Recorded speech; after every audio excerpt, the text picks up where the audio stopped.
무사히 또 은혜롭게 잘 마쳤습니다. 하나님께는 영광이고 이 모든 성도님들 감사를 드립니다. 앞으로 또 우리 교학교를 위해서 어린 영혼들을 위해서 많은 기도를 또 부탁드립니다. 지금 우리 새벽 기도에 전도서를 읽고 있습니다. 전도서 핵심 사상은 헛되다, 히브리어로 헤벨 사상입니다. 이것은 뭐 허무하다 이런 뜻이 아니라 우리 인생이 알고 보면은 모든 것이 내가 계획하고 내가 통제하고 그렇게 되는 것이 아니더라 하는 것이에요. 왕도 농부도 지혜 있는 자든지 지혜 없는 자든지 모두 다 연약한 존재이기 때문에 그런 연약함을 가지고 살 수밖에 없다 하는 것이 전도서에서 말씀하는 헤벨 사상입니다. 그래서 오늘 성경 말씀도 성령도 우리의 연약함을 도우신다 이렇게 해요. 우리가 연약함이 있다는 것이. 여기는 우리 성경은 연약함이라고 단수처럼 표현을 했지만 사실은 헬라 원어를 보면 연약함들 이렇게 복수로 되어 있습니다. 우리의 연약함이 한두 가지가 아니라는 것이죠. 연약함들, 많은 연약함을 가지고 우리가 살아간다 이런 말씀이에요. 인간을 만물의 영장이라고 표현들 하지만 사실은 잘 보면 어떤 미물보다 못한 경우가 많이 있습니다. 꽤 오래된 영화지만 타이타닉 그 영화를 보면은 이제 배가 금이 가기 시작하니까 막 쥐들이 기어 나오는 그런 모습을 보여줍니다. 쥐는 벌써 이 배가 파손될 것을 알고 막 피하려고 움직이는데 사람들은 그 와중에도 술도 마시고 춤도 추고 아마 뭐 그 중에 어떤 부분은 막 부부 싸움을 하고 있을 사람도 있었을 것 같아요. 곧 죽을 줄도 모르고 육체적으로도 얼마나 연약한지 우리가 건강하다고 운동도 잘하고 몸이 초콜릿 복근이고 이렇게 하는 사람도 작은 세균 하나가 들어와서 퍽 쓰러지게 되는 것이죠. 정서적으로도 굉장히 약합니다. 사람들이 강한 것처럼 보이지만 사람의 눈빛 하나에 그냥 크게 실망해서 죽을 것 같은 그런 우울증에 빠지는 사람들. 조그만 걱정 거심 때문에 밤잠을 못 자는.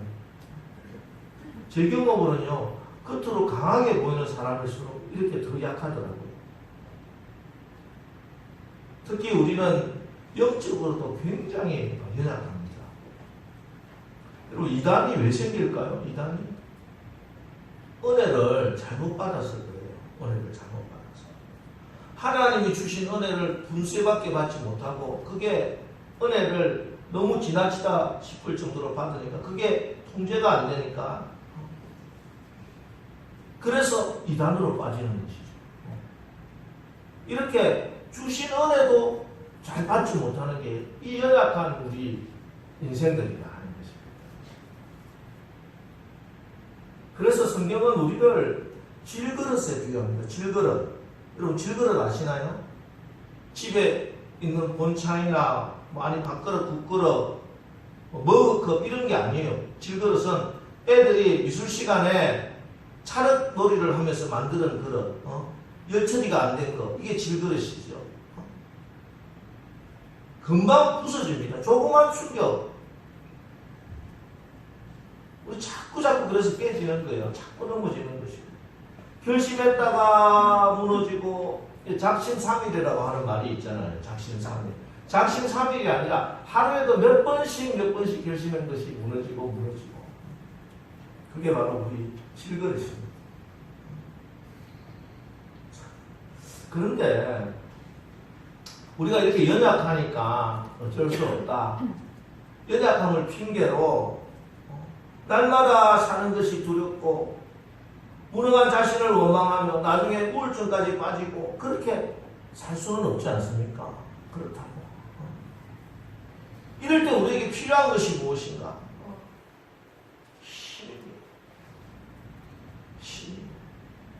힘이 필요합니다. 세상을 살아갈 수 있는 힘이 필요하다는 것입니다. 우리의 연약함을 이기고 벌떡 일어나게 하는 그 힘이 필요하다. 그 힘이 내게 없기 때문에 나를 일으켜줄 수 있는 그 힘이 나에게 임해야 되는 것입니다. 나를 벌떡 이렇게 세워주시는 하나님의 손, 하나님의 능력의 손이 필요한 것입니다. 오늘 로마서 8장이 바로 그 말씀을 하고 있는 것입니다. 그래서 저는 마음에 낙심이 오고 또 힘을 잃어버릴 것 같고 이럴 때 늘 로마서 8장 말씀을 읽고 묵상하고 또 기도하고 그럽니다. 로마서 8장 1절부터 끝까지 주옥 같은 말씀이 우리에게 힘이 되는 그 말씀이 있는 줄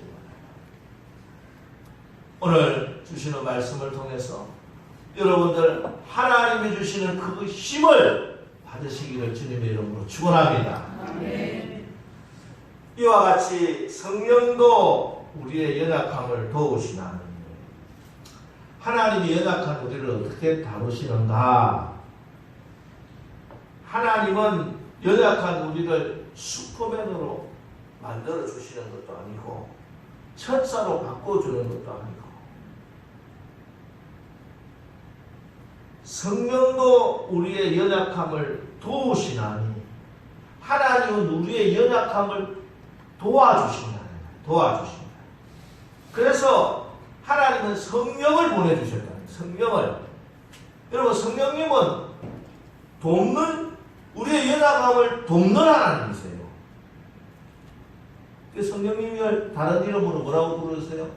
보혜사, 파라크레토스. 파라, 곁에, 옆에. 크레토스는 칼레오라고 하는 말인데 부르다 이런 뜻이에요. 우리 곁에 불러들인 하나님이세요.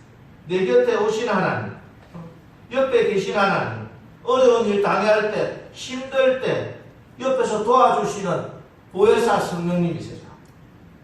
이 돕는다, 오늘 특히 로마서의 돕는다라고 하는 말은 얼마나 신비한 말인지, 이게 헬라 한 단어로 표현을 못해서 세 개 단어를 모아서 돕는다고 표현해서 우리는 그냥 돕는다 이렇게 한마디로 했지만 사실은 여기에는 헬라어는 세 가지 단어를 한꺼번에 모았어요. 순, 안티, 람바, 노마이. 순, 안티, 람바, 노마이. 순은 곁에, 함께, 다정하게 이런 뜻이에요. 안티는 뭐예요? 안티는 들어봤죠? 반대편에 내가 손이 미치지 않는 곳에 저 건너편에. 람바, 노마이는 번쩍 들어서 옮겨놓는다 이런 뜻이에요. 내 곁에 나와 함께 다정히 계시면서 저 건너편 내가 능력이 미치지 못하는 그곳에 있는 문제를 번쩍 들어서 옮겨주신다. 오늘 성령이 우리를 돕는다 하는 뜻이 바로 이런 뜻인 것이에요. 여러분, 우리가 살아가면서 내 인생에 큰 통나무가 거대한 바위가 막고 있다고 생각을 해보세요. 밀쳐보려고 하는데 이게 꿈쩍도 안 하는 거야. 그때 성령께서 우리와 함께 하시면서 나의 손을 툭 붙잡아서 그 문제를 들어서 옮겨놓으셔. 이게 바로 순, 안티, 람바, 노마입니다. 여러분, 지금 인생의 짐이 무거워서 쩔쩔매고 계신 분이 있습니까? 실패한 그 자리에 안타까워하고 당황해하고 괴로워하시는 분이 있습니까? 순, 안티, 람바, 노마이, 성령께서 여러분을 도우시는 줄 믿으시기 바랍니다. 아멘. 특별히 오늘은 성령이 우리를 어떻게 도와주시는가 하는 아주 신비한 말씀이 오늘 말씀입니다. 순, 가장 핵심되는 단어가 순이라고 하는 함께, 내 곁에서 다정하게. 여기에 대해서 우리 스펄전 목사님, 영국의 대설교가죠. 스펄전 목사님이 이렇게 예를 들어서 설명을 해주십니다. 저는 이 설명이 적합하다고 생각하는데, 옛날은 오늘날처럼 이렇게 배를 움직이는데 습관적으로 움직이는 것이 아니고 노를 저어서 움직이잖아요. 지금도 어디 관광지에 가면 노 젓는 데가 있습니다만은. 근데 이게 노를 젓는다는 게 쉬운 일이 아니에요. 해보시면 알죠. 여러분 기회 되면 해보세요. 저도 노를 한번 저어봤는데 부산의 송도가 가서 한번 저어봤는데 이게 생각대로 안 움직이더라고요. 배가 움직이는 걸 알고 빙글빙글 돌기만 하고 이게 쉽지 않습니다. 그래서 어부인 아버지가 어린 아들에게 이 노 젓는 법을 가르쳐 주는 거야. 한번 노를 저어봐라. 저어봅니다. 애기 때문에 왜 자기 키보다 더 큰 노를 뭐 붙잡기도 힘든데 이게 저어지겠어요. 물살도 있고 막 젓지를 못하고 헤매고 있으면 아빠가 와서 이렇게 말씀합니다. 예. 자, 봐. 노를 저을 때는 균형을 잡아야 돼요. 오른발은 여기 디딤목 위에 탁 올려놓고 왼발은 그냥 바닥에 놓고 왼손은 노 위에 손만 올려놔. 그리고 오른손을 노를 꽉 잡아야 돼. 그리고 힘차게 이렇게 저어가는 거야. 알겠니? 예, 알 것 같은데 한번 해볼래? 예. 근데 아빠가 설명을 해주는 걸 가지고 해보는데 안 돼요. 이게 잘. 머리로는 아는데 이게 몸이 훈련이 안 되면은 이게 힘들잖아요. 모든 기술이 다 그렇잖아요. 그래서 낑낑대고 계속 헤매고 있습니다. 그러면 아빠가 이제 웃으면서 일어나세요. 일어나서 아이 뒤에 와서 등 뒤에 서서 손을 내밀어서 아들의 손을 붙잡습니다. 그리고 자 이렇게 하는 거야 하고 아빠 오른손이 노를 잡고 아빠 왼손이 노 위에 올리고 근데 이게 내가 손이 움직여요. 내 손이 가는데 내 손을 누가 잡고 있어요? 아빠 손이 잡고 있는 거예요. 그래서 자 가자 하면서 아빠가 힘을 싹 줍니다. 나는 아빠 손에 손만 붙들고 있는데 내가 힘이 생기는 것 같아. 누가 저어지기 시작하는 거예요. 이렇게 하면서 한 번, 두 번 노를 저으면서 배가 움직이고 쑥 배가 나가요. 신이 납니다. 아빠 손에 계속 붙들려 있으면서 이렇게 그런 가운데 나도 모르게 이 아들도 자기도 모르게 노 젓는 법이 몸에 익혀지는 거예요. 스펄전 목사님은 성령의 도우심이 이런 것이다 이렇게 설명을 하셨어요. 저는 이 설명을 듣고 설명을 읽고 정말 맞는 말씀입니다. 성령이 우리를 도우신다고 했을 때 성령님은 야 너 그것도 못하니 가만 앉아있어 내가 할게. 성령님이 오셔서 이상하게 일을 막 혼자 해주시는 게 아니라는 것이에요. 성령님은 우리가 노를 저을 때 도와주십니다.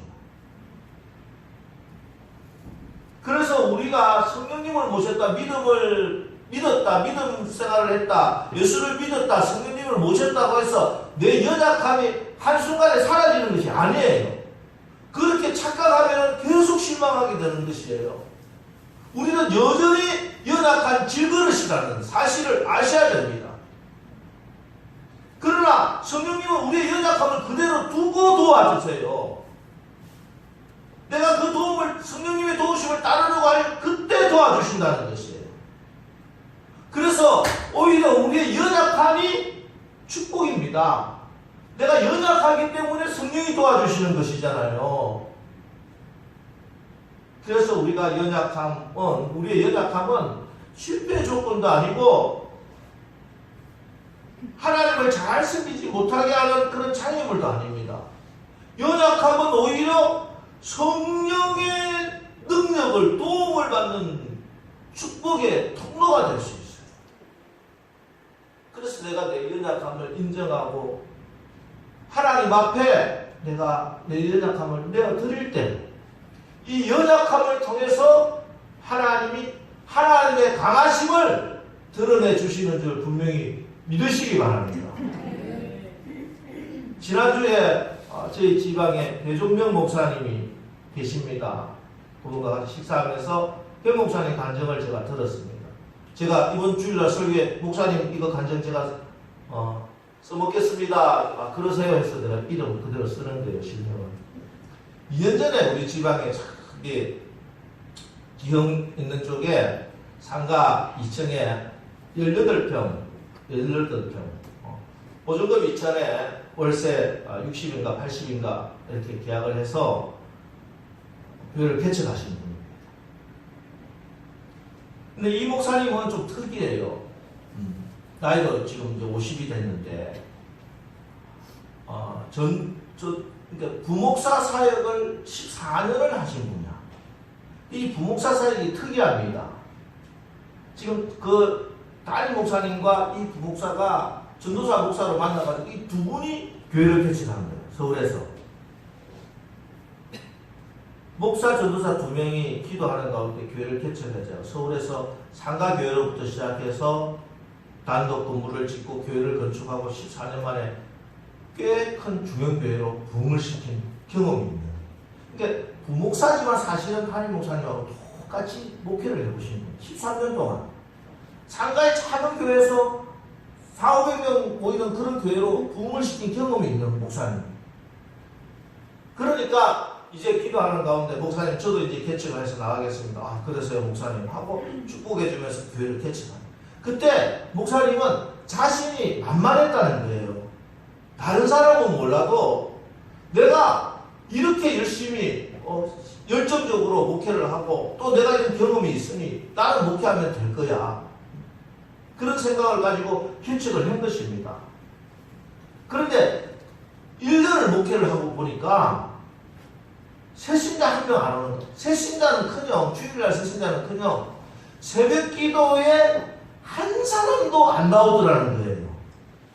상가교회가 우리 교회도 그렇습니다만은 주일날 저희 교회 등록하시는 분은 아니더라도 새벽에 나와서 기도하시는 분들은 계시거든요. 근데 새벽에 나와서 새벽 기도 나오는 사람들 1년 동안 한 명도 없더래요. 그래서 두려운 마음이 확 밀려오면서 우울증이 왔어요. 목사한테. 이게 가장 두려운 것은 뭐냐면은 뭐 교회가 새신자가 안 왔다, 부흥이 천천히 안 된다, 이게 두려운 게 아니라 가장 두려운 것은 자기가 적어도 내가 5년도 아니고 10년도 아니고 1년 만에 이렇게 내가 확 눌릴 줄 상상도 못했다는 것이에요. 아니 목회하다 보면 5년 10년 그냥 가만히 있을 때도 있잖아. 머리로 다 알고 있잖아요. 근데 1년 만에 이 두려움이 엄습되오는데 감당이 안 되더라는 것이에요.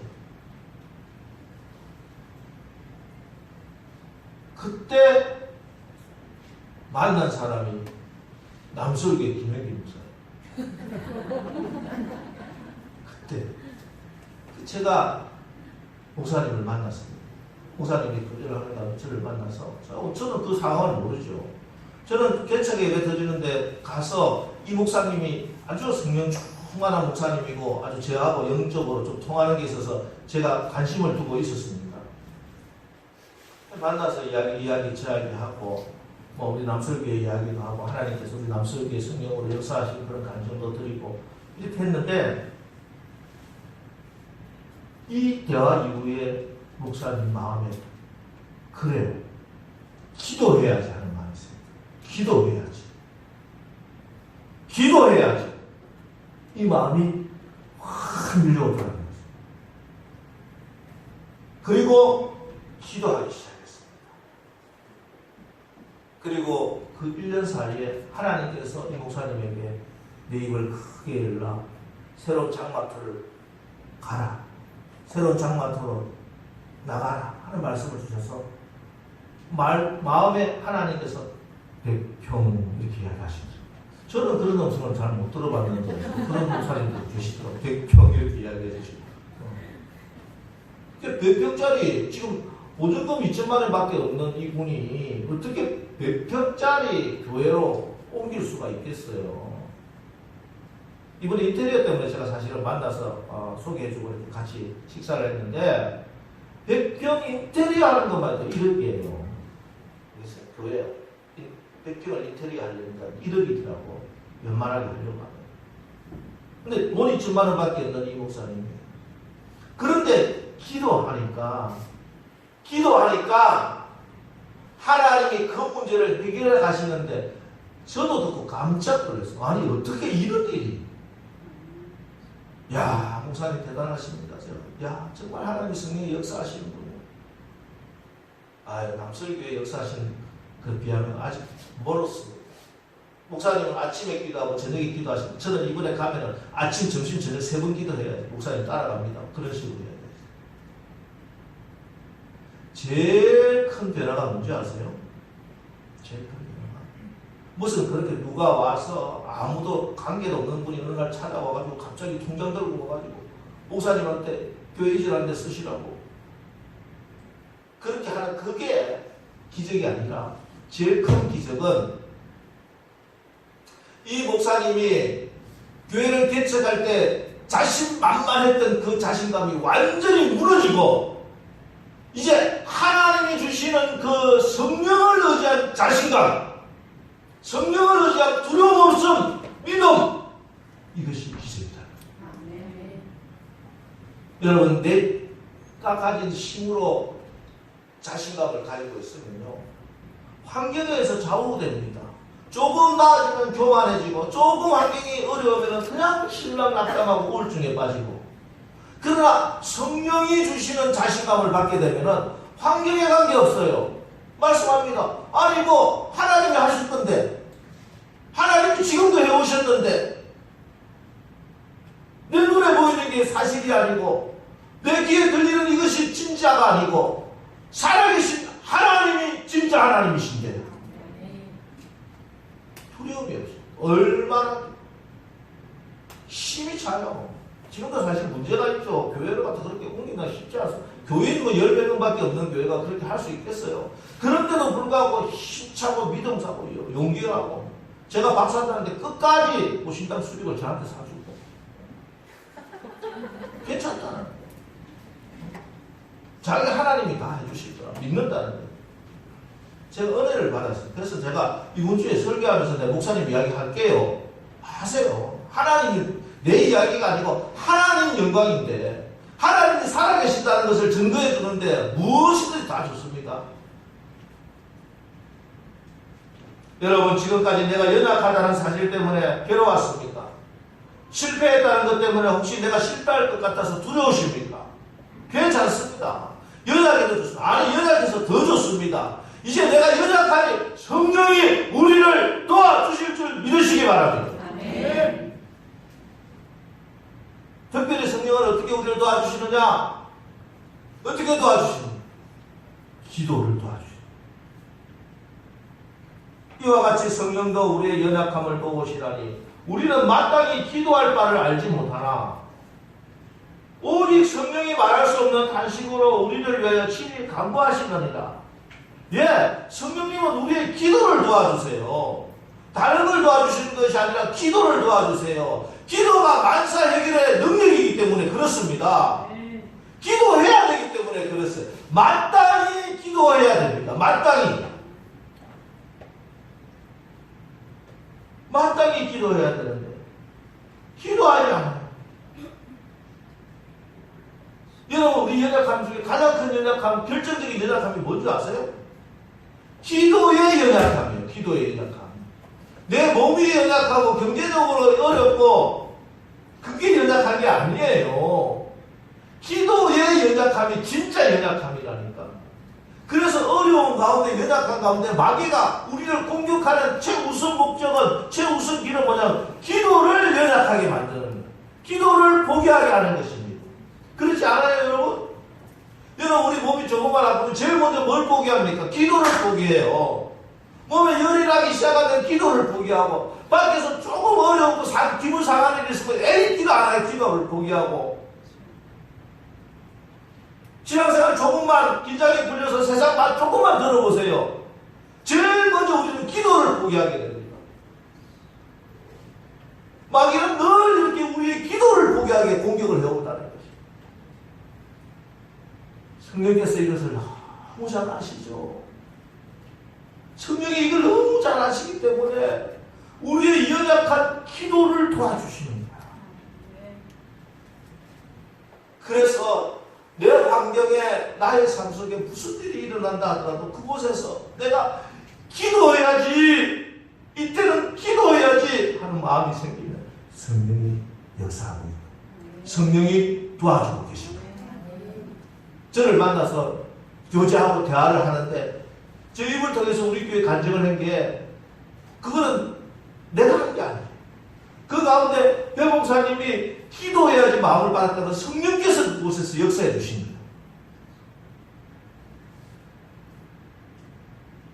이렇게 성령은요 함정에서 손을 드세요. 누구를 통해서든 어떤 환경을 통해서든지 내가 기도해야지. 기도해야지. 그래 기도를 할 수 있잖아.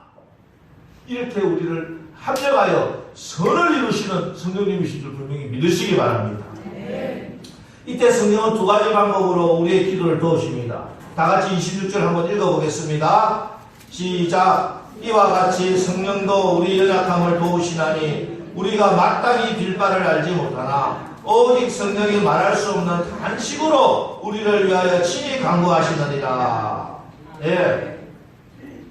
성령님이 우리의 기도를 도우시는데 탄식으로 우리의 기도를 도우신다는 거예요. 이 말은 성령께서 친히 탄식하신다고 해석도 가능하고요. 우리를 탄식하게 만드신다는 것도 가능합니다. 실질적으로 성령님은 저는 성령님이 우리 안에서 내 마음에서 탄식하고 계신 것을 느껴요. 안 그래요? 여러분 마음속에 성령이 계신데 탄식하지 않겠어요? 여러분 마음속에 들어있는 것을 보시고 여러분의 마음의 상태를 보시고 성령님이 기뻐하시게요? 탄식하시겠어요? 성령이 우리의 마음을 보면 나도 내 마음속을 진실되게 보면 탄식할 수밖에 없는데 거룩하신 성령님이 얼마나 우리의 마음속에 들어와서 탄식하게 된다는 거예요.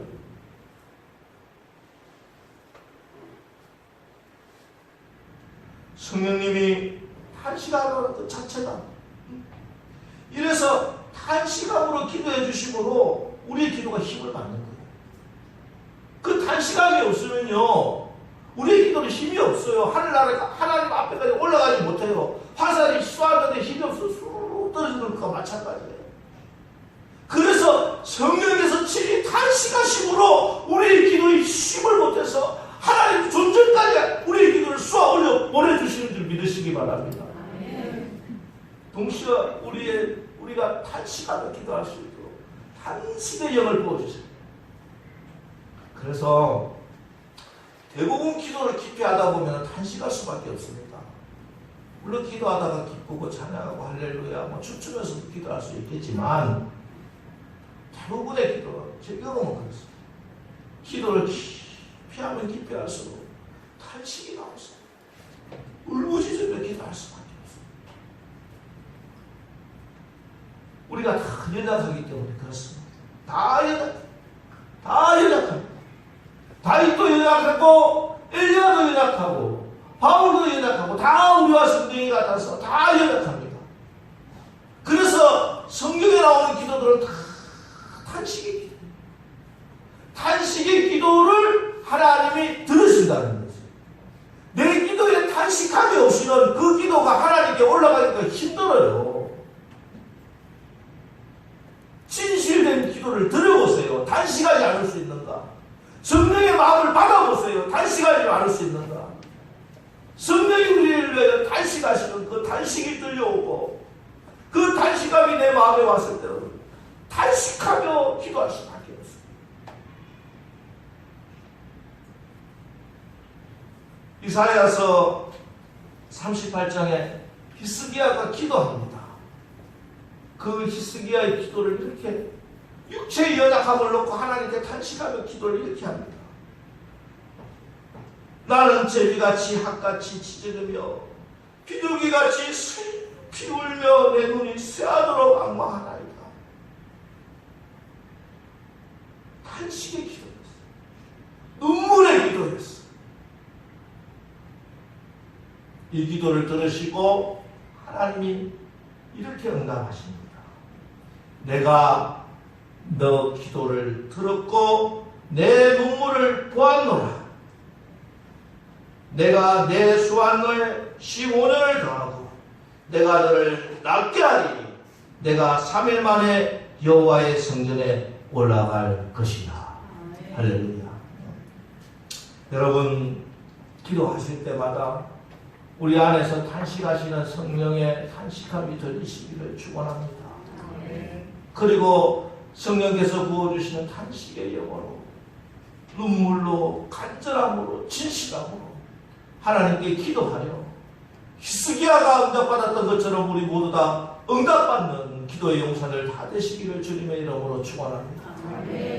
이렇게 성령께서는 우리에게 탄식으로 우리의 기도를 도우시고 또 하나는 하나님의 뜻대로 기도하게 도와주시고 다 같이 27절 말씀 읽습니다. 시작. 마음을 감찰하시는 이가 성령의 생각을 아시나니 이는 성령이 하나님의 뜻대로 성도를 위하여 강구하심이니라.